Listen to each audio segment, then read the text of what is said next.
कि भारत हिंदू राष्ट्र क्यों नहीं बन सकता, क्योंकि भारत भूमि जो है उस भूमि को कहते हैं जहां की व्यवस्था जंगल से चलती है, जहां व्यापार नहीं व्यवहार से चला जाता है और जहां पूजा केवल प्रकृति की होती है।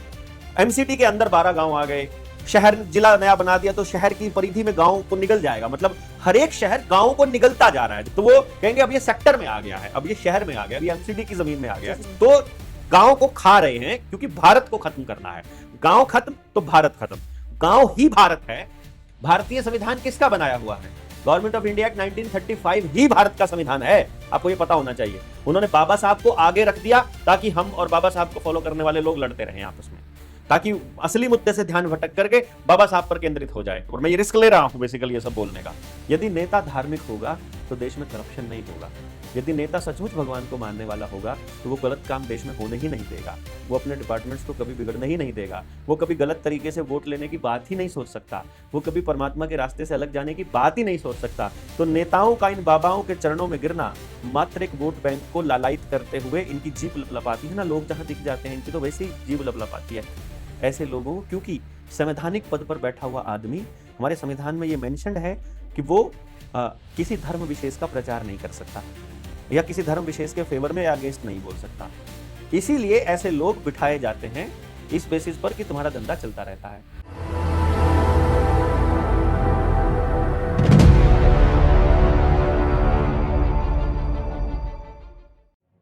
जो हरियाणा के एक बहुत फेमस सिंगर हैं ढांडा नौलीवाला।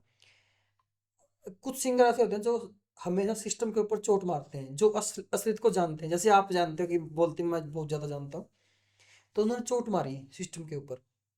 और जो भी पाखंडी थे, जो भी भगवाधारी पाखंडी थे, जो भगवा बेस के भगवा पहनकर बहुत ज्यादा गलत काम करते थे, पाखंड फैलाते थे, उनके ऊपर गाना निकाला, चोट मारी।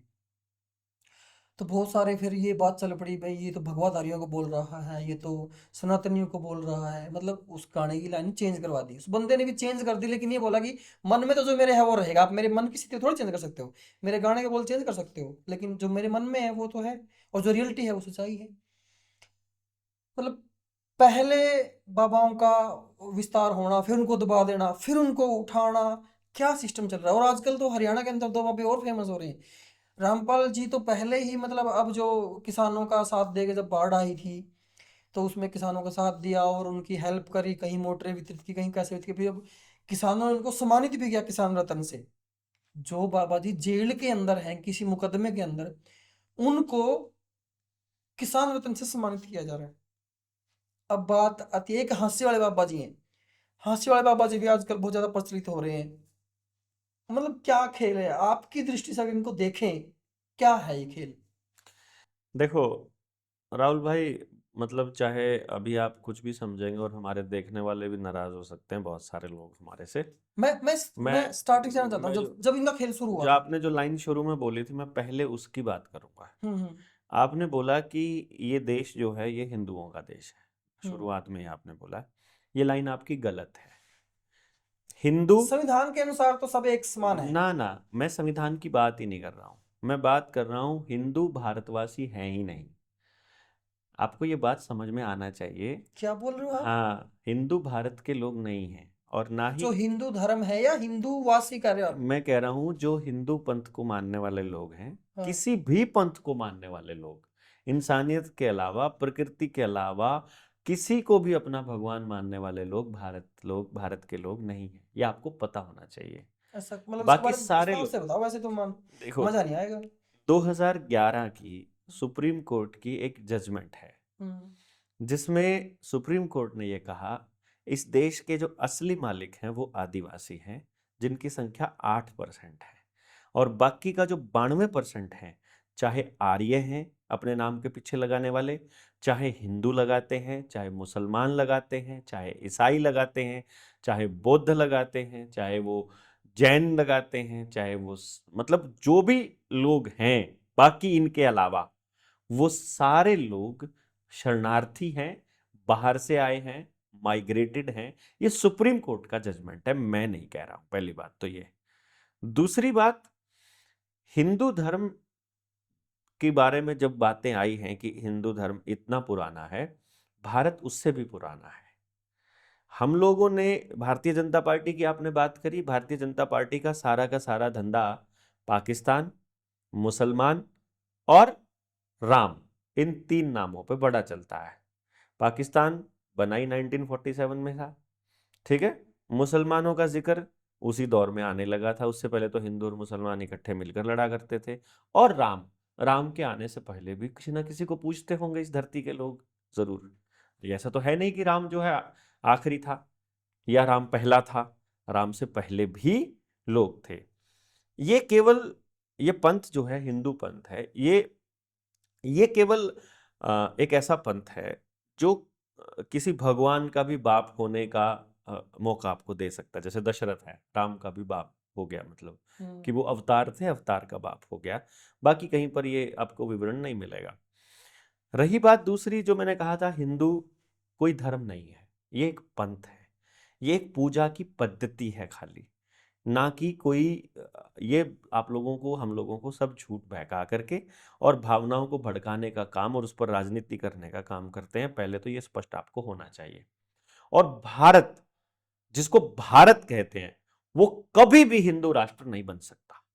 इसको हिंदू राष्ट्र बनाने की जो बात करते हैं वो फ्रॉड लोग हैं, वो नकली लोग हैं, वो राजनीतिक लोग हैं जो इस तरह की बात करते हैं। क्योंकि हिंदू राष्ट्र ऑलरेडी है, नेपाल जैसा देश हिंदू राष्ट्र है, वहां क्या है, मतलब उनसे बेहतर स्थिति पे तो जो मुस्लिम राष्ट्र है वो है, हिंदू राष्ट्रों से तो बेहतर स्थिति पे है ना, वहां तो मुसलमान नहीं है ना आपको परेशान करने वाले। लेकिन बहरहाल ये तो बात हो जाएगी पंथों की आपस में सांप्रदायिकता की, उस पर तो मैं जाऊंगा नहीं। जिस बात पर मैं जा रहा था कि भारत हिंदू राष्ट्र क्यों नहीं बन सकता, क्योंकि भारत भूमि जो है उस भूमि को कहते हैं जहां की व्यवस्था जंगल से चलती है, जहां व्यापार नहीं व्यवहार से चला जाता है, और जहां पूजा केवल प्रकृति की होती है। जैसे हमारे गांव में, गांव का जो देवता है वो खेड़ा है, और जो खेत है, जो आदमी का जो देवता है वो उसके पूर्वज हैं, जिनको वो खेत में स्थापित करता है, पितरों के रूप में उनको जाना जाता है। तो किसान का जो देवता है वो उसके पूर्वज हैं, और गांव का जो देवता है वो खेड़ा है, जिसने वो गांव बसाया था। और केवल यही भारत है। जंगल का देवता पेड़ है, सूर्य है, वो उसको मानते हैं, प्रकृति मतलब। इसके अलावा जो शहर में रहने वाला आदमी है वो पंथ को मानने वाला आदमी है। ये मैं अगर भारत की संरचना की बात करूं, तो जब भी कोई व्यक्ति अपने आप को हिंदू कहेगा वो भारतीय नहीं रहेगा। ये सुप्रीम कोर्ट की जजमेंट का एक मैं आपको हवाला दे रहा हूं, और ये प्रकृति के हिसाब से भी, मैं भारत की संरचना के हिसाब से भी बता रहा हूं। इसीलिए भारत को खत्म करना है तो भारत की इस डेफिनेशन को खत्म कर दो। तो इसमें हिंदू भी लगा है, मुसलमान भी लगा है, यानी जो कट्टरपंथी हिंदू है और कट्टरपंथी मुसलमान है वो दोनों इसी काम पे लगे हैं कि भारत के गांव की संरचना और जंगल आधारित अर्थव्यवस्था को तोड़ दो और व्यापार आधारित पूरा समाज बना दो, तो भारत टूट जाएगा।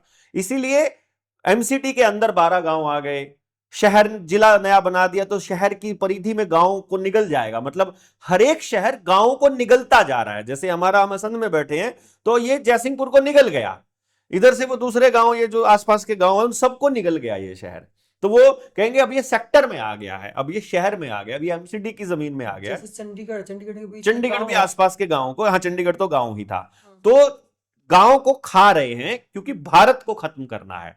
गांव खत्म तो भारत खत्म, गांव ही भारत है, शहर भारतीय अर्थव्यवस्था का हिस्सा नहीं है। एक तो ये समझना है। ये तो मैं आपकी बातों को अगर सहमत हो जाऊं, हाँ एक तरीके से अगर मैं हाँ आपकी बात से सहमत हो जाऊं, हम्म, तो ये जो चीजें थी ना, ये एक जमाना ना पहले थी, ना ना ना ना ना बहुत ना जी ना, लेकिन ये जमाना नहीं, जमाना जमाना कुछ नहीं काम करेगा। आप जिस व्यवस्था के तहत चल रहे हो वो किसकी बनाई हुई है, आईपीसी किसकी बनाई हुई है, इंडियन पुलिस एक्ट किसका बनाया हुआ है, भारतीय संविधान किसका बनाया हुआ है। गवर्नमेंट ऑफ इंडिया एक्ट 1935 ही भारत का संविधान है, आपको ये पता होना चाहिए। उन्होंने बाबा साहब को आगे रख दिया ताकि हम और बाबा साहब को फॉलो करने वाले लोग लड़ते रहें आपस में, ताकि असली मुद्दे से ध्यान भटक करके बाबा साहब पर केंद्रित हो जाए, ताकि अभी जो ध्यान असली बात पर ध्यान भटक करके और हिंदुत्व पर चला जाए, ताकि जनता पार्टी को, भारतीय जनता पार्टी को अपना एक मुद्दा मिल जाए। और मैं ये रिस्क ले रहा हूं बेसिकली ये सब बोलने का, इसलिए ले रहा हूं क्योंकि मुझे मालूम है कि वो प्रोपागेंडा रचते हैं इसके लिए, तो वो कुछ भी कर सकते हैं। वहां इनके पास वो क्या बोलते हैं इनको, वो गांधी की हत्या किसने की थी, गोडसे, इनके पास गोडसे की कमी नहीं है। बहुत समलैंगिक लोग घूमते हैं के बीच में, जो सिर्फ मरने का बहाना ढूंढते रहते हैं और मारने का भी। इसलिए मुझे नहीं ये दिक्कत है। मैं जो बात कह रहा था वो ये थी कि जो स्ट्रक्चर है उस स्ट्रक्चर से नहीं भाग सकते आप, चाहे पुरानी हो चाहे नई हो। दूसरी बात जो आपने बोली बाबाओं वाली, ये मेरी पुरानी कुछ वीडियोस में मैंने जिक्र किया हुआ है कि चुनाव से पहले मीडिया के अंदर जो बाबा आने लग जाए तो ये समझ लेना कि अब आपके जो नए भक्त पैदा किए जा रहे हैं, जो नए भक्त आ रहे हैं, उनको एक जगह पर कंसोलिडेट करने का काम ये बाबा करेगा। और नेता जब किसी बाबा के चरणों में गिरता है तो वो प्योर प्रोपेगेंडा और नाटक होता है। नेता ऐसे किसी बाबा को ना तो दिल से मानता है, ना ही उनके साथ इनका कोई ऐसा कोई भावनात्मक रिश्ता होता है, और ना ही अ, धर्म नाम की कोई चीज इनमें होती है। यदि नेता धार्मिक होगा तो देश में करप्शन नहीं होगा।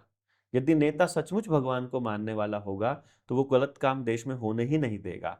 वो अपने डिपार्टमेंट्स को कभी बिगड़ने ही नहीं देगा। वो कभी गलत तरीके से वोट लेने की बात ही नहीं सोच सकता। वो कभी परमात्मा के रास्ते से अलग जाने की बात ही नहीं सोच सकता। तो नेताओं का इन बाबाओं के चरणों में गिरना मात्र एक वोट बैंक को लालायित करते हुए, इनकी जीभ लपलपाती है ना, लोग जहां दिख जाते हैं इनकी तो वैसे ही जीभ लपलपाती है कि हाँ हाँ माल पड़ा है, यहाँ वोट पड़ी है, इन वोटों को देख लो। तो ये काम नेताओं का पुराना है। रही बात बाबाओं की, कोई भी बाबा बन सकता है आज के टाइम पर, और सबसे ज्यादा ढोंगी आदमी ही अपने अपने धर्म का प्रचार करता है। मैं आपको ये बताऊं, आप एक धार्मिक आदमी हो और आप धर्म का प्रचार करते हो, मतलब मुझे बड़ा अचरज हुआ। मैं अगर देख स्पेसिफिक बात करूं, हाँ हंसी वाले बाबा जी हैं, हाँ। वो इनकम टैक्स डिपार्टमेंट में उनकी गवर्नमेंट नौकरी थी, हम्म और वो गवर्नमेंट नौकरी छोड़ के बाबा बने हैं, और लोगों का पर्चा देखते हैं, जैसे बाबा बागेश्वर देखते हैं ना, ऐसे पर्चा देखते हैं वो कि भाई तेरे अंदर, तुम्हारे घर के अंदर क्या दिक्कत है, तू नौकरी क्यों नहीं लग रहा है, तुम्हारा घर में ये जो हुआ ये क्यों हुआ, कुछ मर गया या कोई तुम्हारा पहले पितर है, ऐसा कुछ, मतलब वो देखते हैं, पर्चा बनाते हैं लोगों का। तो सरकारी नौकरी छोड़ के मतलब बाबा बनना, मतलब आपकी थिंकिंग क्या है इसके पीछे? देखो, सरकारी नौकरी छोड़कर हम जैसे लोग क्रांतिकारी बने हुए हैं, लड़ाई लड़ रहे हैं समाज की, हम्म। अपना बिजनेस छोड़ करके, और गालियां खाने का काम करते हैं, ठीक है। और वो लोगों के पैर ढोंगी और प्रोपेगेंडा तो आपको बोला जाता है कि आगे जाके राजनीतिक पार्टी बनाएगा ये। राजनीतिक पार्टी बनाना ढोंग कहाँ से हो गया? मान लीजिए आपकी बात को सही मान भी लें हम, नहीं, आपकी बात मतलब, बाद में करते हैं, पहले वो बात करो बाबा है ना, वाली। हाँ मतलब वो ढोंग कहाँ से? हाँ वो तो एक प्रोसेस का हिस्सा है हाँ। सामाजिक जीवन का। लेकिन बाबा बन करके आप वोटों की खरीदारी और बेचना करना, ये तो गलत काम है ना। अब आपको मैं बताऊं, हम्म आ, मेरी किसी पत्रकार से बात हो रही थी, हम्म और वो बाबा के साथ जाता है, तो एक बाबा बोल रहा है मेरा सोशल मीडिया हैंडल संभाल लो हम्म और तुम्हें इतने लाख रुपए महीने के मैं दिया करूंगा। और एक बाबा बोल रहे हैं मेरे एक कार्यक्रम कवर करो, तुम्हें एक कार्यक्रम कवर करने का 20,000 रुपये दिया करूंगा। हम्म तो बस उसी से समझ में आ जाना चाहिए कि 20,000 रुपये इन्वेस्टमेंट करके वो कितने लाख का खेल खेल जाते हैं। दूसरी बात, अगर आपको धर्म, अधर्म, बाबा, ढोंगी, इन सब में अगर फर्क और भेद देखना होगा तो आपको एक बात समझनी पड़ेगी। परमात्मा को समझना पड़ेगा आपको थोड़ा सा, और बाबाओं की भाषा शैली को देखना पड़ेगा।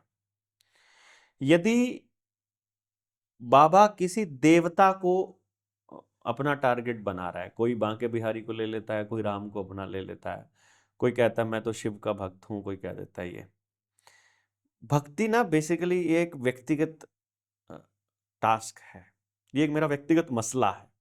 जैसे मैं अपनी पत्नी से कितना प्यार करता हूं, मैं अपने बच्चों से कितना प्यार करता हूं, मैं अपने देश से कितना प्यार करता हूं, वैसे ही मैं किसको मानता हूं और किसकी पूजा करता हूं, ये उतना ही सीक्रेट चीज है। ये मेरे घर में मनाने की चीज है कि मैं घर में किसकी पूजा अर्चना करता हूं। और इसका मैं कभी भी, सड़क पर हम ढिंढोरा नहीं पीटते हैं कि मैं अपनी माँ से इतने प्यार करता हूं। आपने कभी बोला सड़क पर खड़ा होकर आई लव यू माँ? लेकिन आई लव भारत माता कहते हैं, जो भारत माता की जय बोलने वाले नौटंकियों के लिए बोल रहा हूं मैं। जब आप सचमुच प्रेम करते हो ना, तो आप शांति से प्रेम करते हो, तब आपको चिल्लाना नहीं पड़ता है। चिल्लाया जाता है बहरों को सुनाने के लिए, या आप अंदर नहीं सोच रहे होते, आपके अंदर नहीं बज रहा होता, जब आपको बाहर नाटक करना होता है तब आपको चिल्लाना पड़ता है। या तो किसी को सुनाना है या आपको दिखाना है, तब चिल्लाना पड़ता है। हम्म। ये प्रेम ऐसा ही होता है। और भगवान के प्रति जो प्रेम होता है वो भी ऐसा ही होता है, परमात्मा के प्रति प्रेम। तो परमात्मा एक ऐसी चीज, एक ऐसी ऑब्जेक्ट कह लो, ऐसी पावर कह लो, एक ऐसा एंटिटी कह लो, या ऐसा कॉन्शियसनेस, कुछ भी आप व्हाटएवर यू, नहीं आपको जो भी लगता है, मतलब मैं इस पे मैं नहीं जाऊंगा कि मैं क्या मानता हूं। आपने जितने भी ये शब्द बनाए हैं, किसी को भी डिफाइन करना है, मैं आपको राहुल कह रहा हूं तो आपका नाम राहुल है, तो ये जो र है, ये ह है, ये ल है, ये ऊ है और आ है, ये इंसान ने बनाया है सिंबल जो लिखते हैं हम, राहुल। तो इंसान ने शब्द बनाया है और इंसान को परमात्मा ने बनाया है। तो इंसान परमात्मा को कैसे डिफाइन कर सकता है?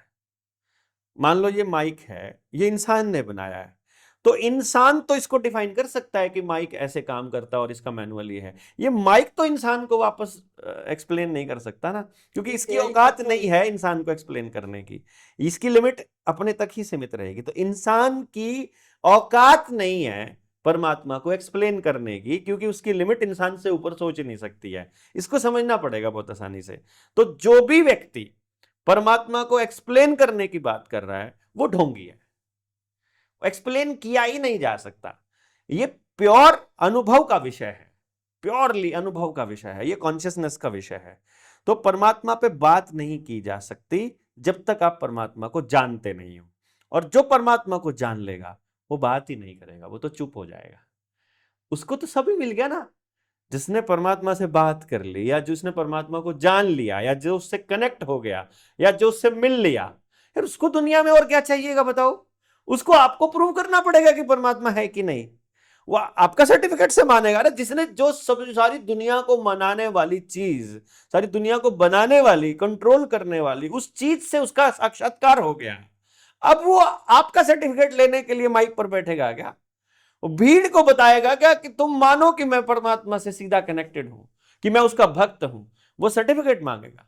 मैं तो इससे मूर्ख आदमी कोई नहीं मानता। यार सर्टिफिकेट ही लेना है तो बड़ी पावर का लो ना, इसका क्या लेना है? ये तो नीचे एक चैनल चला रहा है राहुल, तो एक देवेंद्र का सर्टिफिकेट लेके क्या करोगे? ये तो अपने जनता सरकार मोर्चा में घूम रहा है भोगता हुआ। तो मेरे या आपके सर्टिफिकेट से उसको फर्क पड़ने वाला नहीं है जो परमात्मा से साक्षात्कार कर लेगा। इसलिए जो भी बोल रहा है परमात्मा पर, वो झूठ बोल रहा है, क्योंकि सत्य एक ही होगा। अगर सबकी जबान से निकलने वाली चीज एक नहीं है, मान लीजिए 10 आदमी परमात्मा पर बात कर रहे हैं और 10 के 10 की बात अलग अलग है, तो चांस ये है कि 9 तो 100% गारंटी है कि झूठे हैं, 10 के 10 भी झूठे हो सकते हैं। एक ही सच होगा ना, सच के 9 भाग नहीं हो सकते, सच के 2 हिस्से नहीं हो सकते। आधा सच हो सकता है लेकिन सच एक ही होता है। इसलिए अलग अलग बात करने वाले लोगों में से कोई एक सच हो सकता है, बाकी सारे झूठे हैं। तो इसमें से देख लो कौन से बाबा आपको ठीक लगते हैं, मैं कि कौन सा सच लगता है। अभी जो ना जो भक्ति को मानते हैं और जो जो तुलनात्मक लोग हैं, मैं कमेंट्स पढ़ता रहता हूँ। एक संत है प्रेमानंद जी महाराज। लोग जब तुलना करते हैं ना, तो लोग बाबाओं में और संत में तुलना करते हैं कि असली संत जो है वो है, और ये तो सब पाखंडी हैं। ऐसे बहुत सारे कमेंट मैं पढ़ता हूँ बहुत ज्यादा। जो वो संत हैं प्रेमानंद जी महाराज, वो लोगों में वो बांटते हैं मेरे ख्याल से, जो लोगों को करना चाहिए भक्ति और अपने माता पिता की सेवा, और मतलब ये बस सिर्फ वही सिखाते हैं।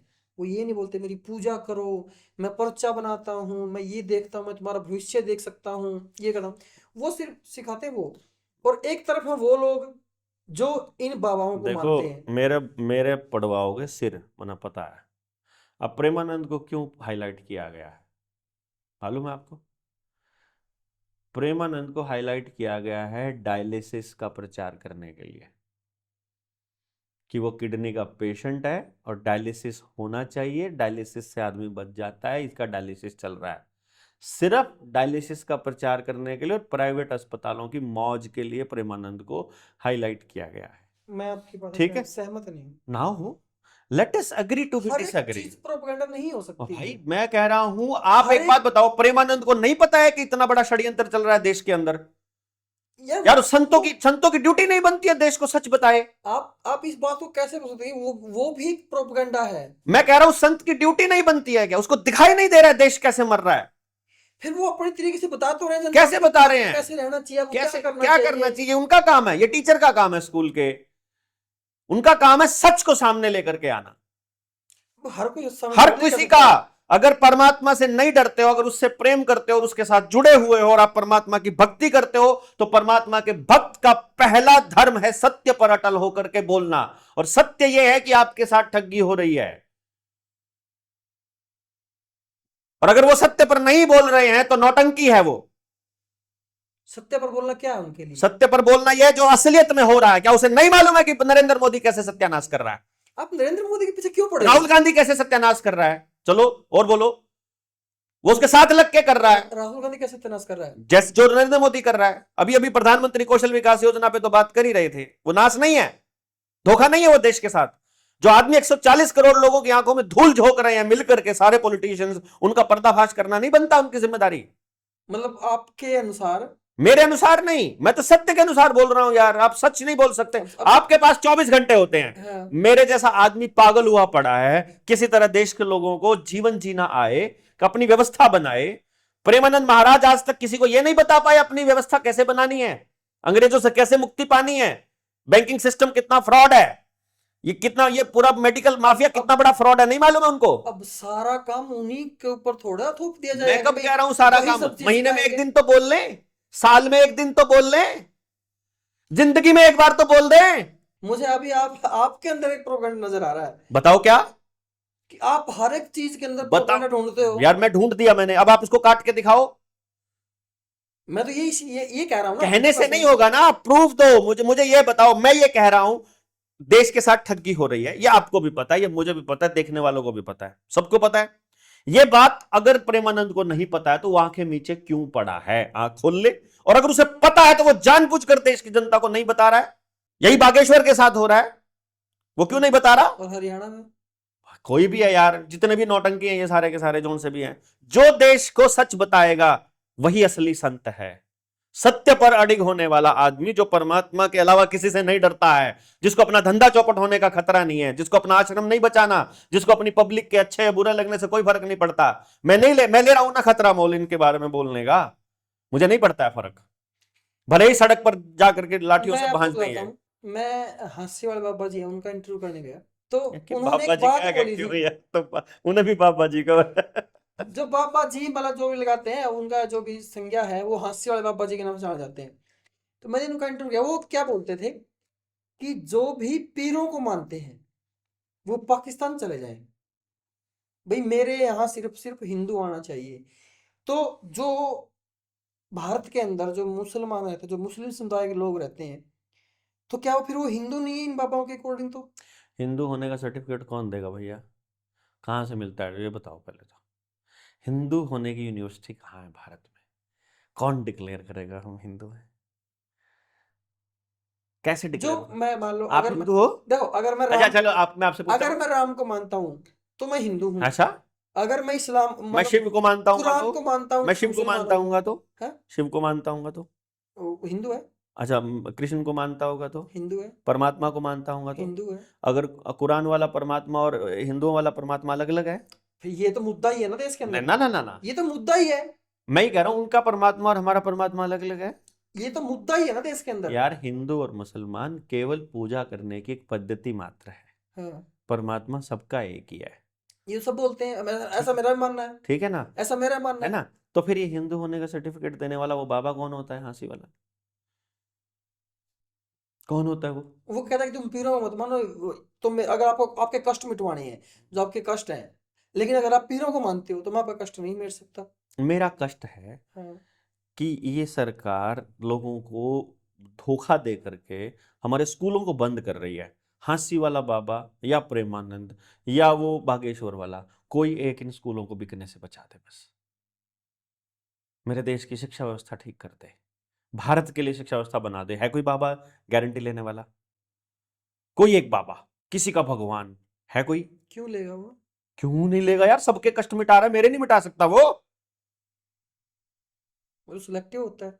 अच्छा, मतलब इसका मतलब प्लान करके आते हैं, सिलेक्टिव होता है तो मैं कह दूंगा हिंदू हूँ, हम्म, सर्टिफिकेट कागज पे लिख के भी दे दूंगा, फिर हम्म, मिटा दे। आप जाओ उनके पास। मैं क्यों जाऊँ, मिटा दे, मेरे यहीं से बैठ के मिटा दे। नहीं, वो देखेगा ना आपके हाथ में क्या, कौन सी रेखा कैसे क्या है। ओह, चलो, कोई तो जाएगा वहां उनसे पूछने के लिए कि मेरे ये कष्ट मिटा दो भाई। हम्म, या उनको ही दिख जाए, क्या पता। अगर उन इतनी बड़ी सेटिंग है उनकी परमात्मा के साथ दुख मिटाने वाली, तो देश के लोगों का, इतने लाखों अच्छा, लाखों अब करोड़ों आप मेरे को बच्चों ये का बताओ, भविष्य बर्बाद होते हुए बचा अब लें। आप मेरे को ये बताओ, कोई एक पर्सन है और उसको लाखों लोग मानते हैं, बाबा रामपाल है जैसे। अब वो किसी मुकदमे के अंदर जेल में बंद है, अगर संविधान के अनुसार देखें तो वो मुजरिम है, अगर किसी केस के अंदर सजा काट रहा है। और लोग उसको सम्मानित कर रहे हैं किसान रत्न से, क्योंकि उन्होंने किसानों की सेवा करी। जब बाढ़ आई तो उन्होंने उनकी सेवा करी कि कहीं पानी निकलवा दिया, कहीं मोटरें दे दी। अब लोगों के पास भी दो ऑप्शन हो गए, अगर संविधान के अकॉर्डिंग मान के चलें तो वो मुजरिम को रत्न, किसान रत्न दे रहे हैं, सम्मानित कर रहे हैं। अगर तो वो इंसान को माने तो इंसान ने उनकी सेवा करी है तो उन्होंने एक तो सिलेक्शन सबसे दे पहले दिया। देखो, इसमें राहुल भाई आपको जो समझना पड़ेगा वो ये कि जिन लोगों ने उनको सम्मानित किया है, हम्म, उनको आप किसान नहीं कह सकते, ठीक है ना। हम्म, क्योंकि किसानी की ठेकेदारी किसी एक संगठन या एक ग्रुप या कुछ चुनिंदा लोगों ने नहीं ले रखी है, पहली बात तो ये। ना ही आप उनको लोग कह सकते, कुछ लोग कह सकते हैं, कुछ लोगों ने उनको सम्मानित किया, ऐसा बोल सकते हो। लोग नहीं है, मैं भी लोगों में आता हूं, अदरवाइज मैं हम्म, भी देश की जनता में आता हूं। तीसरी बात, संविधान में तो हमेशा से ही जहां सरकारों को सूट नहीं करता है, जहां सत्ताधारियों को सूट नहीं करता है, उसी को जेल में भेजने का प्रोविजन है। इसलिए संविधान के हिसाब से अगर किसी को सजा हुई है और अगर पुलिस ने वहां सबूत प्लांट करे हो या कुछ भी किया हो, तो मैं उसको भी पूरी तरह से नहीं मानता हूं, ठीक है भाई। मेरे साथ तो हुआ है, मेरे साथ तो बीती है। मैंने किसी पुलिस वाले के साथ बदतमीजी नहीं की थी, लेकिन मेरे ऊपर मुकदमा चल रहा है कि तुमने सरकारी अधिकारी के ऊपर हाथ उठाया। मेरे खिलाफ कोई कंप्लेंट नहीं थी, लेकिन पुलिस वालों ने उल्टा लटका करके मुझे पीटा, मेरे 5 साथियों समेत, मुझे 6 साथी थे हम लोग, हम सबको उल्टा लटका के पीटा। मेरे साथ तो ये हो चुका है, इसलिए मुझे मालूम है। रही बात उनको परमात्मा की संज्ञा देने की, और दूसरी बात, देखो, बाढ़ आई थी, उन्होंने मोटर पंप पाइपें और समाज को बचाने का काम किया। ये तो मैं समझता हूं हर सामर्थ्यवान व्यक्ति को करना चाहिए, जिनके पास इतनी मैन पावर हो, जिनके पास इतना पैसा हो, उन सब लोगों को ये करना चाहिए। लेकिन इस बढ़ती हुई शिक्षा व्यवस्था के ऊपर बाबा संत रामपाल जी भी नहीं बोले भाई। इस मतलब पूरे गेम के ऊपर हाँ, भ्रष्टाचार के ऊपर बोले हैं, वो खुलकर बोले हैं, मुझे पता है। लेकिन इस शिक्षा व्यवस्था पर वो भी नहीं बोले हैं। और मुझे दिक्कत कहाँ आ जाती है, जहां पर व्यक्ति खुद को परमात्मा तत्वदर्शी कहने लग जाए, वहां प्रॉब्लम आ जाती है मुझे। दूसरे लोग कहते हैं वो बात अलग है, लेकिन आप पूरा एक मैनेज्ड एक कैंपेन चलाते हो इसके ऊपर, वहां पर दिक्कत आ जाती है। अभी इसी चीज को समझते हुए मेरे को एक चीज और मेरे बैठे बैठे दिमाग में ये आई हम्म। कि अगर ये काम सरकार करती, यानी कि नायब सीएम हमारे नायब सिंह सैनी करते, लोगों को मोटरें बांट देते, लोगों को मतलब जो जो काम रामपाल ने किया है वो अगर सीएम साहब कर देते, तो क्या जो वो लोग हैं वो सीएम को भी ऐसे ही किसान रत्न देकर सम्मानित करते? मैं वही तो कह रहा हूँ ना, ये इससे कोई भगवान नहीं बनता है ना। इससे आप भगवान का दर्जा नहीं प्राप्त कर सकते। ये तो इमोशंस को खरीदने वाला काम हो गया, ये तो रिश्वतखोरी जैसा काम है कि आपने किसी की मदद की और मदद के बदले आपने उनकी भावनाएं खरीद ली। आप संत हो, आपका काम है और आपकी संगत का काम है सेवा करना। उस सेवा के बदले आपको अपना प्रचार चाहिए, उस सेवा के बदले आपको भक्त लोग चाहिए, तो ये तो तरीका ही गलत हो जाएगा। हाँ ठीक है, सबके अपने अपने तरीके होते हैं पूजा पद्धतियों के, हम्म, और अपने तरीके से उनको प्रचार करने में भी कोई दिक्कत नहीं आती है। लेकिन अपने आप को सर्टिफिकेट देने वाला, घोषित करने वाले ये कौन होते हैं? हम जैसों को सर्टिफिकेट ये देंगे क्या, इस देश के नागरिक हैं कि नहीं नागरिक हैं? ये हमको पाकिस्तान भेजेंगे? मतलब ऐसे वाहियात लोगों को बाबा जी कहते हो आप लोग, जो पाकिस्तान भेजते हैं देश के दूसरे नागरिकों को, जो किसी जिनकी पूजा की पद्धति आपसे अलग है, उनको आप पाकिस्तान भेजने की बात कह देते हो और आप अपने आप को बाबा कहते हो। मतलब आदमी और आदमी में भेद कैसे कर लिया आपने? अगर आप बाबा हो तो आदमी में और किसी जानवर में भी भेद नहीं होना चाहिए, चींटी में भी भेद नहीं होना क्योंकि बाबा चाहिए। हिंदू धर्म के है ना, हिंदू मुस्लिम में थोड़ी हिंदू है। धर्म ही नहीं है, हिंदू पंथ है, संप्रदाय है, मतलब मान लो बाबा हिंदू पूजा की संप्रदाय के पद्धति हैं, है। इसलिए तो बोल रहे हैं वो। तो संप्रदाय का आदमी बाबा कहाँ से हो गया? सांप्रदायिक आदमी हो गया वो तो। फिर मतलब उनके ऐसा बोलने के, ऐसा काम करने के पीछे मंशा क्या होती है? मेरा जानने की इच्छा तो वही वो थी ना। मंशा एक ही है, पॉलिटिक्स, प्योर पॉलिटिक्स। राजनीति करने वाले लोग, ऐसे लोगों को, क्योंकि संवैधानिक पद पर बैठा हुआ आदमी, हमारे संविधान में ये मेंशन्ड है कि वो किसी धर्म विशेष का प्रचार नहीं कर सकता या किसी धर्म विशेष के फेवर में या अगेंस्ट नहीं बोल सकता। इसीलिए ऐसे लोग बिठाए जाते हैं इस बेसिस पर कि तुम्हारा धंधा चलता रहता है। जब तक इनकी सेटिंग रहती है तब तक वो खूब फलते फूलते हैं सारे बाबे। सबके यहां नेताजी चरण स्पर्श करने के लिए आएंगे, और जिस दिन उनकी सेटिंग खराब होती है बाबा जी जेल में जाएंगे। क्योंकि जहां भी इतनी बड़ी संगत होगी मैनेजमेंट में, थोड़ी सी मिसमैनेजमेंट हुई, एक आदमी मर गया तब गड़बड़ हो जाएगी, किसी ने कंप्लेंट कर दी तब गड़बड़ हो जाएगी, किसी खाते में किसी कागज में गलत कलम चल गई तो अंदर। 1 रुपए की चोरी भी इतना ही बड़ा अपराध है जितनी 1 लाख करोड़ अरे की। अगर अगर कोई एक गुमनाम चिट्ठी वायरल होगी तो भी दिक्कत तो हो भी हो जाएगी। जाएगी। तो सब हाथ में चलता है। तो जब तक सेटिंग रहेगी तब तक बाबा जी बोलेंगे, वही भाषा बोलेंगे जो राजनेताओं को सूट करती है, और जिस दिन राजनेताओं को सूट होने वाली भाषा बोलेंगे उस दिन अंदर जाएंगे। हम जैसे लोग राजनेताओं से भी पंगे लेते हो, ऐसे बाबाओं की। मतलब तो फिर चल क्या रहा है इन बाबाओं के नाम पर? मतलब क्या मंशा, क्या वही राजनीति फिर? Pure hmm. Pure politics, nothing else. Power, politics, power और पॉलिटिक्स। अभी पावर पैसे की एमएक्स भी और प्लेयर लोगों पे की एक वेब भी। सीरीज आई थी, आश्रम। और आश्रम जो वेब सीरीज थी ना, मतलब प्योर पाखंडवाद, प्योर जो चीज बाबाओं के खेल के पीछे होती है वो दर्शाई गई थी उस वेब सीरीज के जरिए। कि बाबा, एक जो बाबा उसके अंदर जो रोल है वो करता क्या है, किस तरीके से करता है। नहीं देखो, इसमें जो वेब सीरीज पे आप यकीन करने लग जाओगे तो कई बार अच्छे लोग भी होते हैं, अच्छे बाबा भी होते हैं जो सचमुच अपना शांति से और सम्मान से जीना चाहते हैं, और जो आसपास के लोग उनको बड़े आदर भाव से पेश आते हैं और उनके अंदर सचमुच परमात्मा का रूप देखते हैं, और वो उनके साथ जुड़े रहना चाहते हैं उस संगत में, तो उनकी भी छवि धूमिल होती है। ये भी गलत है। मीडिया में जब भी बोला जाता है, या तो वो ये बताए कि उन्होंने कौन से बाबा की बात करी है। जब मीडिया में जब बोला जाएगा तो वहां वो तो सभी बाबाओं के बारे में बोल दिया ना उसने, तो ऐसा नहीं है ना। ये तो अपन इनका, जिनका आपने जिक्र किया है जिन बाबाओं का, ये तो मीडिया में अपने आप को हाईलाइट करने वाले बाबे हैं। अच्छा एक लेकिन बात, ऐसे बाबा भी तो चलो चलो ये होंगे इस बताओ। देश के अंदर ना, हाँ हाँ। जो मीडिया में हाईलाइट नहीं करते, जो बिल्कुल चैन अमन शांति से इस देश की सारी समस्याओं पर गंभीर चर्चा भी करते हैं, लोगों को समझाते भी हैं और भक्ति में भी लीन रहते हैं, और किसी को सर्टिफिकेट भी नहीं बांटते। ऐसे लोग भी तो हैं। क्या बाबा का पावरफुल होना भी जरूरी है? उसके आसपास 4-5 सिक्योरिटी गार्ड चलने भी जरूरी है? नहीं, बाबा का तो, बाबा सिक्योरिटी गार्ड एक भी हो गया तो बाबा कहाँ से हुआ? इसका मतलब परमात्मा की उस शक्ति पर यकीन ही नहीं करता वो।